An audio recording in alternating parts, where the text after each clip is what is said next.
Hello and welcome to the live stream for our new features, July 2021. I'm joined by Mairead. Hey, Mairead. Hi, Robin. How are you? Oh, great.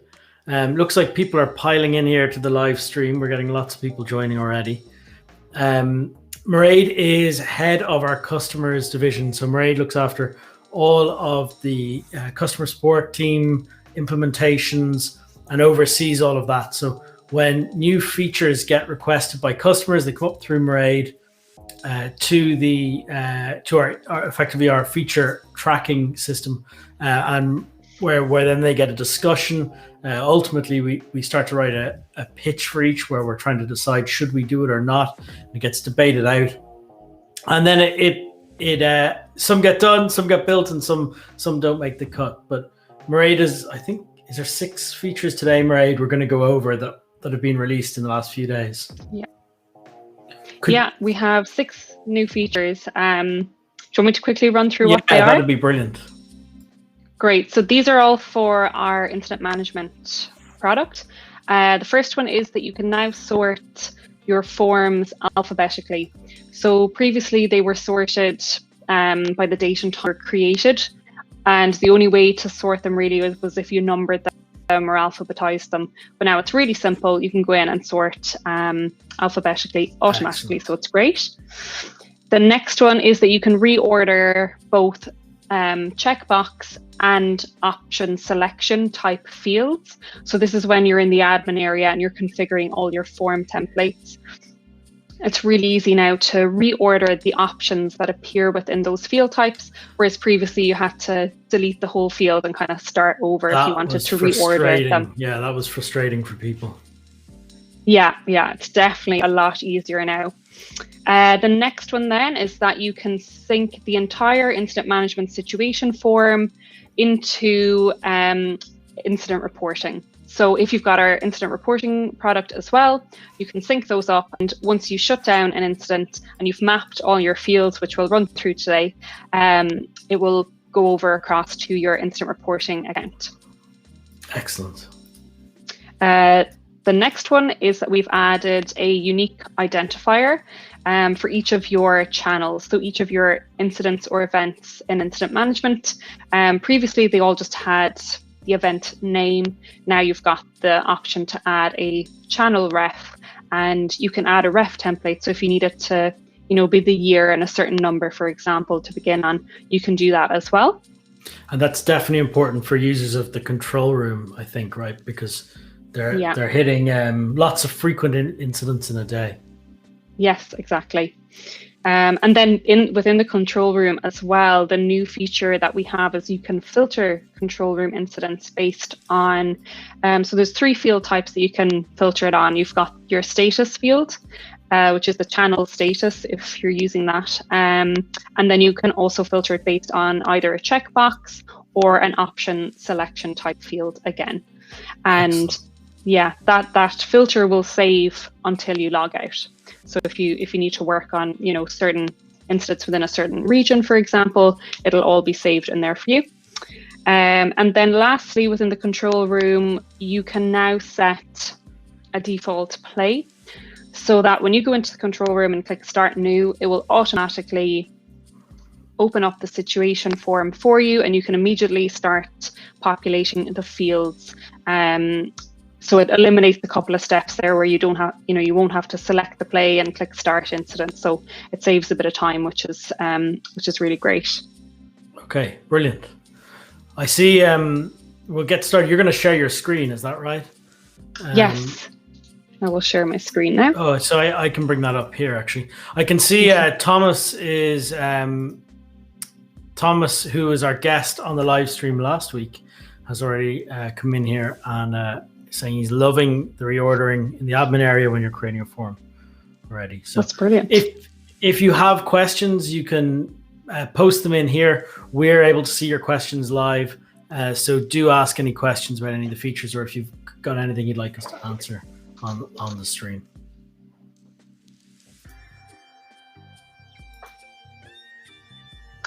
So I'll start off by showing how easy it now is to sort your forms alphabetically. Great. So you just go into the forms module here.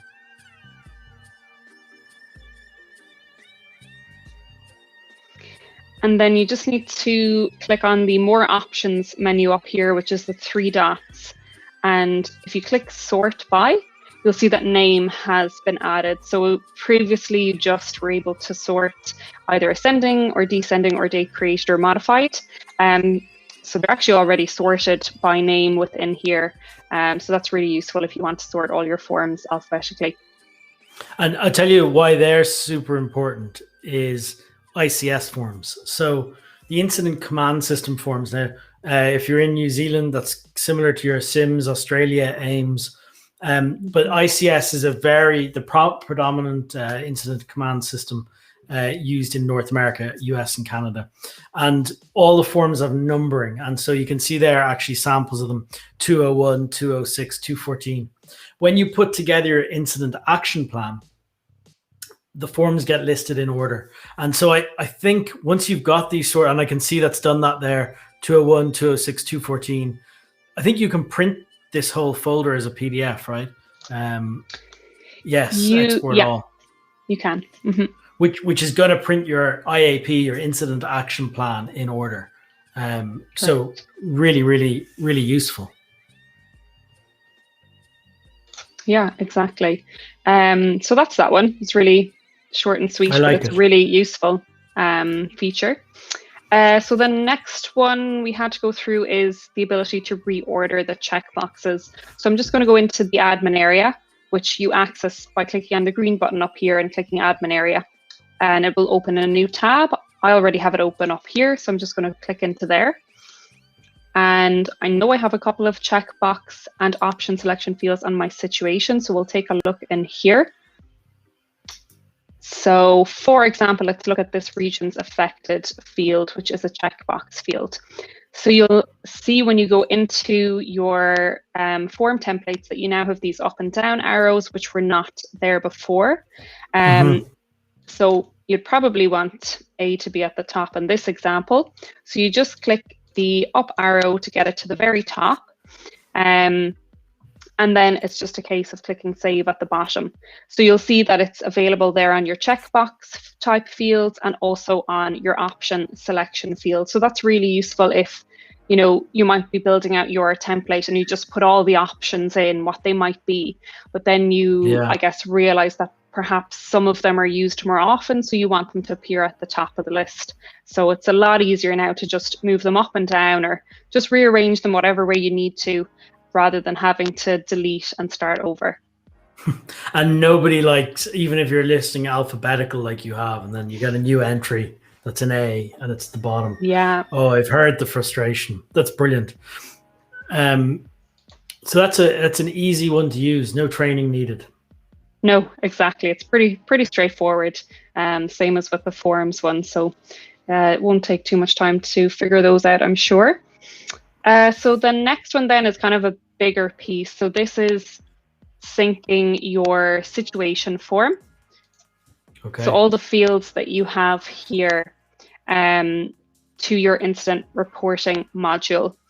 It is straightforward to set it up, but there's a few steps you need to do before you can map the fields. So again, you'd need to go into the admin area, go to the settings section this time. And if you open up the D4H products integration page, this is where you can choose the team that you want to synchronize the situation form to. So what that means is that... Marie, this looks complicated. If people need help, what can they do? So they can email us at support@d4h.org, and we're very happy to give you instructions on how to do it. We can even, what we often do is record short little videos in our test account stepping you through how to do it, which I think are really useful. Yeah, videos can be much quicker to explain something than kind of an email or whatever. So yeah, feel free to contact us if you have any issues setting this up. And some people won't need to worry about setting up the synchronization. You just need one person to do it because it just needs one centralized account. So all your users don't have to worry about all that. You set it up once as the admin, and when I press archive or shut down an incident, it's going to create the report over in D4H Incident Reporting.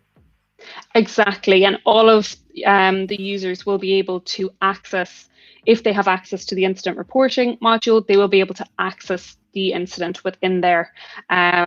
We can show you that because when you go to shut down an incident in incident management, it has the link actually, which connects you to the incident draft report in the incident reporting account. And once the integration is set up, you'll have access to that once you've access to the incident reporting account. Okay. What does it look like when you're mapping the fields? Can you see it here, or? You can. So it's this one here. If you want to map the incident management situation form to your incident reporting incident form, essentially. So you just click on that. And I've already created custom fields in the incident reporting account that I have integrated to this account. So you will see them in the drop downs here. Can you see those drop downs on the screen? Yeah, excellent. So it's very easy. You just select, this is my incident management form, Sitrep, situation, incident summary. And in the drop downs are my fields on incident reporting. And so I'm just saying, put local declaration into this custom field on incident reporting. Put summary into this text area on incident reporting, right? Exactly. Yeah, so it's just a case of mapping it to the field that you've created or that is created in the incident reporting account for you, perhaps, and the data will move across to that account. So once you've all the field mapped, you just click Save at the bottom here. If I were to go back into this screen and go into my control room, I'll show you what it looks like when you're shutting down an incident. So it's the 3 dots over here and archive. And you won't have to select the advanced options once you've got the default set up in your account. I don't have it set up at the moment, so I do have to, you'd have to save it, the incident data into an activity report. But that will all be done for you prior to, anyone using the incident management account. You won't have to kind of look at this section. You can just hit shut down. And it'll automatically do it all. Exactly, yeah. And once you've shut down an incident from here, I'm going to jump over to the incident reporting account that I've synced it with.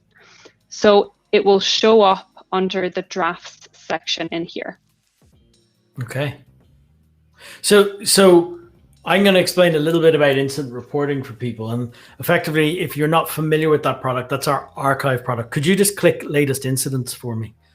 Yeah. On the dashboard, and then just drop the date back a couple of years and re-show the map.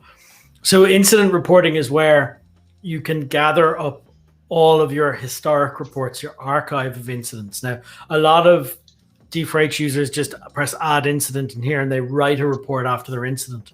But if you're using incident management to manage your incident, it's obvious that when you shut down your incident in incident management, it automatically creates the incident here. And that's what this integration is doing.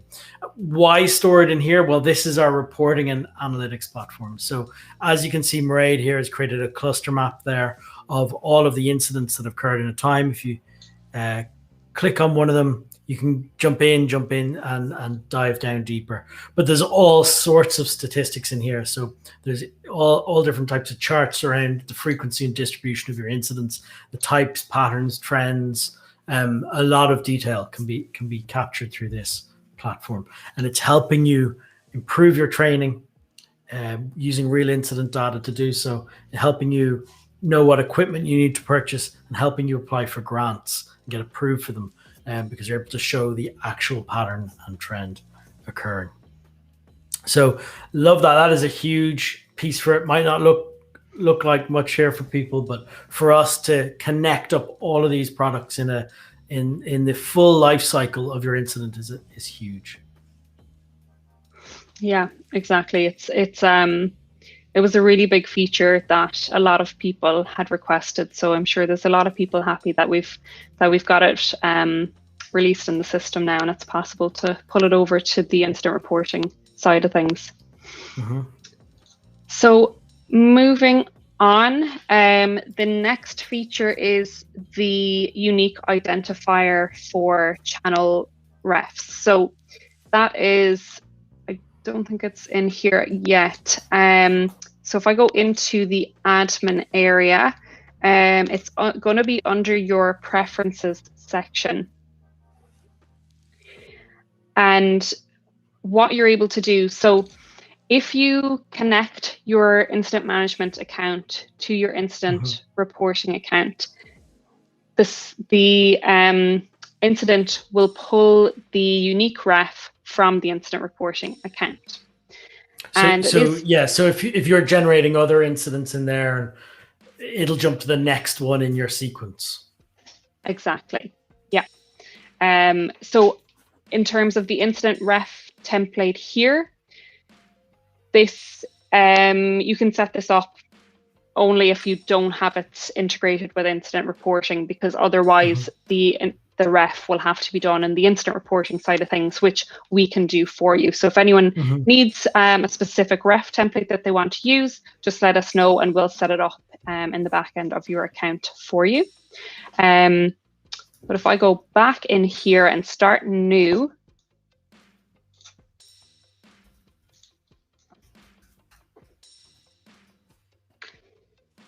you'll see that it generates a unique reference number. And this new incident will have also created a draft incident report in your incident reporting account. And they will both have the same reference number. They're linked so that when you shut down this incident in here, all of the data from this incident will go over to your incident reporting account. I know that one of the big drivers of this unique reference, sort of automatic generation of an incident name, comes from control rooms again. Particularly, we've maritime control rooms like the Coast Guard New Zealand, where you've got controllers who they're taking a call, comes in channel 16 on a VHF radio, or is it 999 in New Zealand, or I think it might be. I'm not sure. I might have that wrong. Which number, 911 or 999. Okay, so what happens is the call comes in and they need to hit start incident straight away, and they can't, at that point they don't know what the incident is, but they need to start recording details. So you can give it a unique reference like that. So 158 was given to this, and then further down in another field, like event name, there you can give it some descriptive piece when you know what it is. Great. So that's the unique reference number, which is really useful. The next feature in the control room that we've added is this filter drop-down box here. So if you click into that, you have a number of fields, and these fields are fields that are on the situation form. So they'll be different in everyone's account based on what fields you have on your situation. Again, you've got your status field, which is the channel status, and then the rest are either checkbox or option selection fields. So for example, if I wanted to look at or filter it based on, let's say, city impact is high. Yeah. Click apply, and it filters the list to just those incidents that have a city impact of high. You can actually add additional filters as well. So if you wanted to see, all incidents where the city impact is high, but also where the status is, we'll say level 2. So that just filters it to 1 on the list there. So use cases I'm thinking of here, or I'll even explain where this came from. If you don't have the control room feature, which you're looking at here, it's something we can turn on in your account. It's not on by default. You may need to check with us if it's included in your edition. But if we can switch it on as part of your package, we will. The control room is for controllers, whether they're in literally a control room, or they're at a security gate, or they're somewhere where there's multiple incidents without an incident management team forming. And I think we've demoed this in another video. But in some cases, there's multiple control rooms, all using the same physical buildings, all using the same account. So, for example, you might have regional control rooms, and each region is responsible for the incidents in their region. So you could have here a field, like a drop-down saying controlled by or managed by, and that drop-down might have your different control rooms or regions. And then each controller can filter the live view of active incidents by that region.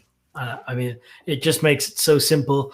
If somebody moves an incident to your region, a filter that matches, it'll appear on your screen to manage as well. Great. Before we go on to the next one, I'm just going to say again, we're live here. So if anyone would like to ask questions, I can see we've lots of viewers. If you've got any questions or comments or anything that you feel here would be useful, it doesn't matter which platform you're on. I believe you can type in the question and we should get it here and we should be able to answer. Perfect. So I'm just going to clear those filters.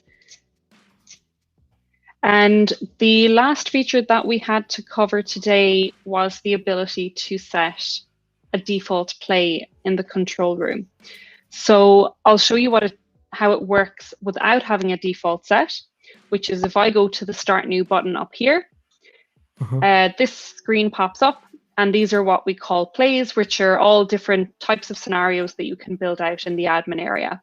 So you'd have to select, if it's a flooding, for example, that's an additional click, and then clicking Start Incident is another click again.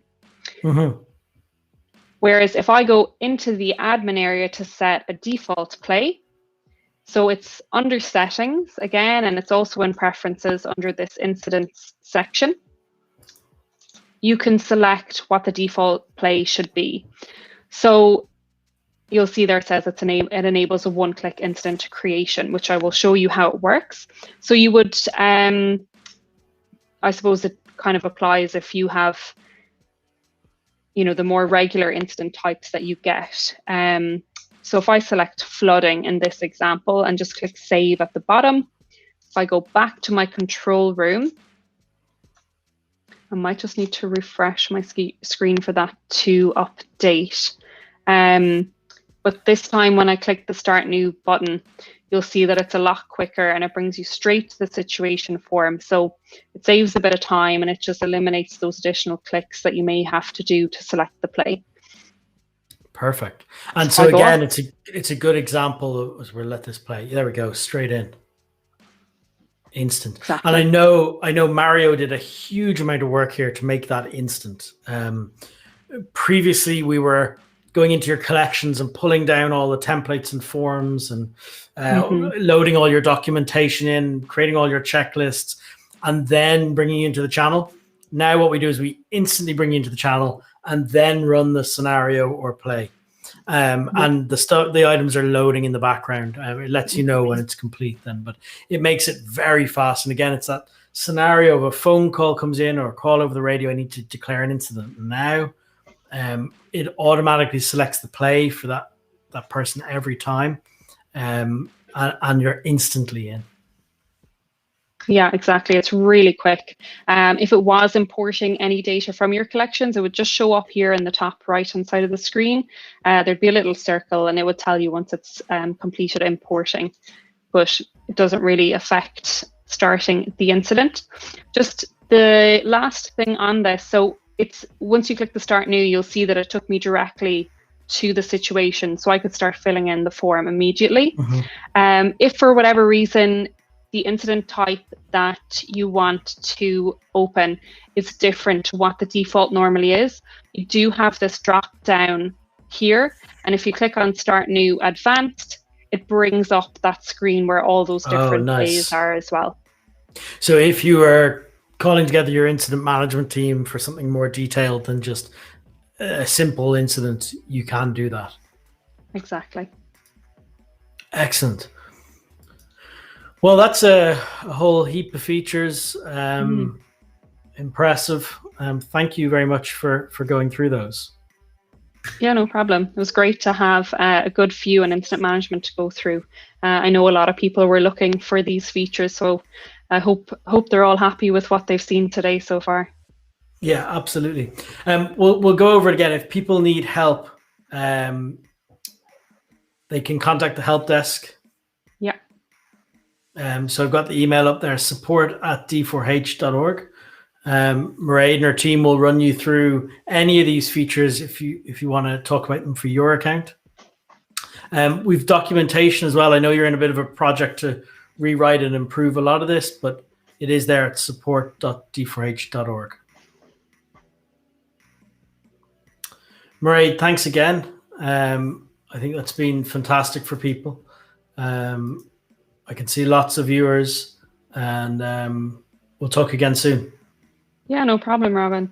Thanks. It was great to have another stream to go through the new features, and we'll have another one again in a few weeks' time when we've more features released. So we'll keep these as regular as we have features released, so you can see how things work. And as Robin said, we can always help you to set up the whatever it is, if it's an integration or mapping fields, for example, that we went through today. We can always help you with it as well.